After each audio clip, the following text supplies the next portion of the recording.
अगर आप अपने माइंड का, अपने दिमाग का सही से इस्तेमाल कर सकते हो, तो फिर दुनिया की कोई भी ताकत आपको अपने जीवन में सफल होने से नहीं रोक सकती। लेकिन उसके लिए आपको अपने ब्रेन पावर की क्षमताओं को, अपने दिमाग के काम करने के तरीकों को जानना होगा कि किस प्रकार हमारा दिमाग काम करता है, किस प्रकार हमारा ब्रेन तेज गति से काम कर सकता है। आज हम इस टॉपिक पर इसलिए बात कर रहे हैं, आप सोच रहे होंगे कि इस पर बात करने की जरूरत क्यों है।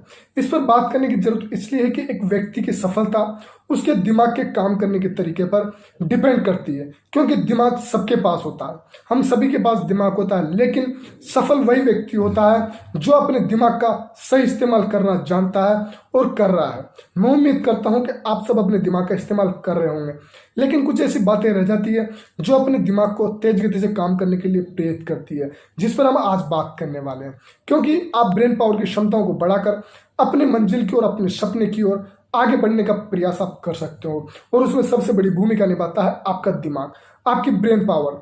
जिस प्रकार आप अपनी ब्रेन पावर की क्षमताओं को बढ़ाकर बड़े बड़े सपने पूरे किया जा सकते हैं, अपने जीवन में आगे बढ़ने का प्रयास आप कर सकते हो। तो सबसे पहले आपको अपनी ब्रेन पावर की क्षमताओं को बढ़ाना है, माइंड को तेज करना है, शार्प करना है, तो आपको माइंड को एक्टिवेट रखना होगा। यहाँ पर मैं शुरू में बात करूंगा एक्टिवेट रखने की, माइंड को हमेशा व्यस्त रखने की, लेकिन मैं आगे बताने वाला हूँ कि माइंड को खाली भी छोड़ना है, किस टाइम खाली छोड़ना है मैं बात करने वाला हूँ। लेकिन सबसे पहले आपको माइंड को एक्टिवेट रखना है, व्यस्त रखना है, बिजी रखना है। और ये बात कई शोध में सामने आई है, कई सारी रिसर्च में सामने आई है कि माइंड को बिजी रखने से, माइंड को व्यस्त रखने से माइंड शार्प होता है, तेज होता है। क्योंकि जिस प्रकार से हमारी बॉडी के बहुत सारे अंग व्यायाम करने से फिट रह सकते हैं, उसी प्रकार एक हमारा माइंड भी हमारे शरीर का एक अंग है। उसको भी हम जितना बिजी रखेंगे, जितना एक्टिवेट रखेंगे, वो भी उतना ही शार्प होता चले जाएगा, वो भी उतना ही तेज होता चले जाएगा। इसलिए इस बात का ध्यान रखें कि व्यायाम करने से अगर शरीर मजबूत हो सकता है, शरीर अच्छा हो सकता है, तो माइंड को एक्टिवेट रखने से, माइंड को तेज रखने से हमारा माइंड भी शार्प हो सकता है और तेज हो सकता है। इसलिए नई नई स्किल्स रोजाना सीखने की चाह रखिए, नया सीखिए, नया पढ़िए और नया करने की कोशिश आपको माइंड को एक्टिवेट रखने में, माइंड को तेज करने में सबसे बड़ी भूमिका निभा सकती है आपकी नई सीखने की चाह। तो ध्यान रखें कि नई स्किल सीखने के लिए हमेशा उत्सुक रहे, ऊर्जावान रहे और जीवन में आगे बढ़ने का प्रयास जरूर करेंगे जब आपका माइंड आप एक्टिवेट रखेंगे। अब मैं बात करूंगा दिमाग पर जोर डालने की।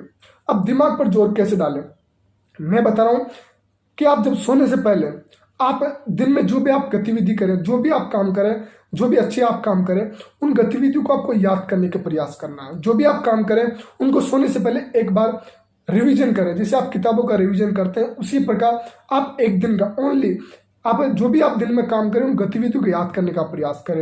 ये छोटी आदत है, लेकिन ये जीवन में बड़ा बदलाव ला सकती है। आप अनुभव करेंगे जब आप ये करेंगे, जब सारी दिनचर्या का सोने से पहले इन दिनचर्या को याद करने की कोशिश करेंगे, तो आपको बदलाव देखने को मिलेगा। हमेशा अपने दिमाग को एक चुनौती देने का काम करें। हमेशा दिमाग को ये कहें कि आज मैंने कुछ नया सीखने का काम किया है, क्या मैंने आज दिमाग को कुछ नई चुनौती दी है। ये सब क्वेश्चन अब जब आप माइंड से करेंगे तो आपको बदलाव देखने को मिलेंगे। जब इन खास चीज़ों से अगर आप कुछ अलग कर सकते हैं, यूनिक कर सकते हैं, तो फिर आप इन चीज़ों का भी आप मदद ले सकते हैं। अगर आप डिफरेंट करेंगे तो आपका माइंड एक्टिवेट रहेगा और दिमाग पर जोर भी डालने का प्रयत्न करेंगे। इसलिए यूनिक करने का प्रयास करिए, डिफरेंट करने का प्रयास करिए और अपने माइंड से हमेशा क्वेश्चन करते रहिए कि क्या मैंने कुछ आज नया सीखा है, क्या मुझे सीखना है और क्या मैंने आज माइंड को नई चुनौती दी है। तो ये भी आप इसमें इंक्लूड कर सकते हैं। और जो भी आप जिन भी खास लोगों से आप मिले, उन लोगों का भी अगर याद आप सोने से पहले उनको याद करेंगे, उनका नाम याद करने की कोशिश करेंगे, तो फिर आपका जो है माइंड पर जोर जरूर जाएगा और वो माइंड को तेज करने में आपकी बड़ी भूमिका निभा सकता है। ये छोटी छोटी चीजें हैं दोस्तों, लेकिन बड़ा बदलाव आपके जीवन में ला सकती है। अब मैं बात करूंगा दिमाग से बात करने की। अब दिमाग से बात कैसे करनी है, दिमाग से बात ऐसे करनी है, लिखकर आपको बात करनी है। आपके अब जो भी आपके लक्ष्य हैं, आपके लक्ष्य छोटे हो सकते हैं, बड़े हो सकते हैं, अल्पकालीन लक्ष्य हो सकते हैं, लॉन्ग टर्म लक्ष्य हो सकते हैं, लेकिन अगर आप इन लक्ष्य को लिखेंगे, लिखकर किसी डायरी में रखेंगे और बार बार आप उन लक्ष्य को देखोगे, तो एक अच्छी आदत बन जाएगी। और ये आदत बहुत अच्छी आदत है और ये एक ऐसी आदत है जिनसे हम अपने दिमाग से बात करते हैं, क्योंकि लिखना और बोलना दोनों एक टाइम पे होता है, तो ये माइंड पर एक फोकस डालने की बात होती है और ये बात अपने जीवन में हमेशा याद रखनी है। जब आप इन दिमाग से बात करने के लिए प्रेरित होंगे, दिमाग से बात करने के लिए, लिखने के लिए आप प्रेरित होंगे, लिखने लग जाएंगे, तो फिर आपको अपने आप ही समझ में आने लग जाएगा कि मेरा लक्ष्य क्या है, मुझे क्या चाहिए अपने जीवन में, क्या मेरे सपने हैं, क्या मैं इन सपनों को पूरा कर सकता हूँ। और दिमाग से बात करने का सबसे बड़ा तरीका है, लिख कर बात की जा सकती है, अपने आप से बोलकर बात की जा सकती है। जब आप लिखेंगे तो फिर आप अपने आप बोलकर बात जरूर कर लेंगे, क्योंकि जब आप बोलेंगे, जब आप लिख पाएंगे और बोलकर लिखकर अपने आप ही आप अपने दिमाग से बात कर पाएंगे। और ये एक ऐसी आदत है जो आपको दिमाग को प्रेरित करने में, दिमाग को शार्प करने में बड़ी भूमिका निभा सकती है। अब हम बात करेंगे कि माइंड को किस तरह से जो है खाली छोड़े, कौन से टाइम हम खाली छोड़े। वह है तनाव का टाइम, स्ट्रेस का टाइम।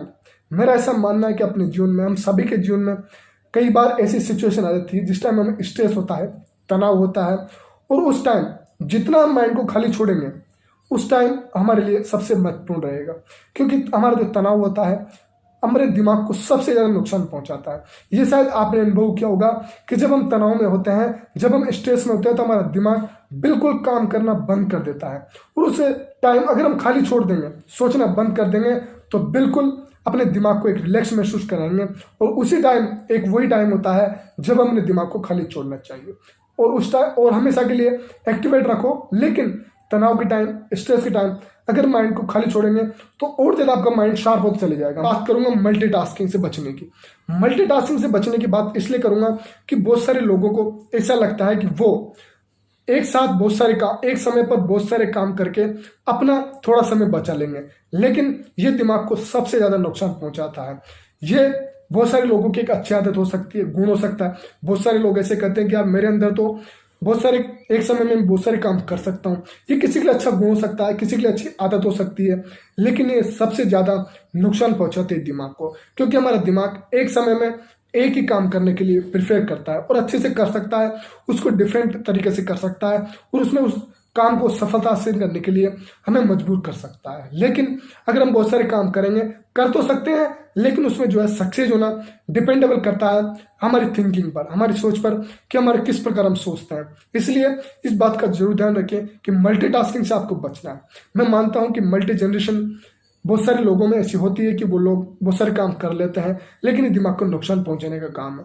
अगर आपको अच्छा लगता है तो आप जरूर करिए, लेकिन अगर आपको दिमाग को थोड़ा रिलैक्स देना है और एक समय में एक काम में आपको उपलब्धि हासिल करनी है, एक काम में आपको महानता हासिल करनी है, तो फिर आप एक काम ही करिए। एक समय में एक काम करेंगे तो वो बेहतर होगा, अच्छा होगा, और उस काम से आपके जीवन में सफलता आपको मिल सकती है। इसलिए ध्यान रखें कि काम को पूरा नहीं तो करना ही है, साथ में आपको अपने जीवन में सक्सेस भी चाहिए। सक्सेस चाहिए तो मल्टीटास्किंग से आपको बचना होगा। ये एक सिंपल तरीका है, शॉर्ट तरीका है कि आपको जब आप मल्टीटास्किंग का कुछ भी काम करें, आपके सामने 5-7 काम एक साथ आपके सामने आए, तो आप एक एक करने की कोशिश करें। तो ये आपको प्रेरित करेगा आपको अपने जीवन में आगे बढ़ने के लिए। फिर मिलेंगे एक नए वीडियो में, मदद करने का प्रयास जारी रहेगा। Love you friends, take care, God bless you.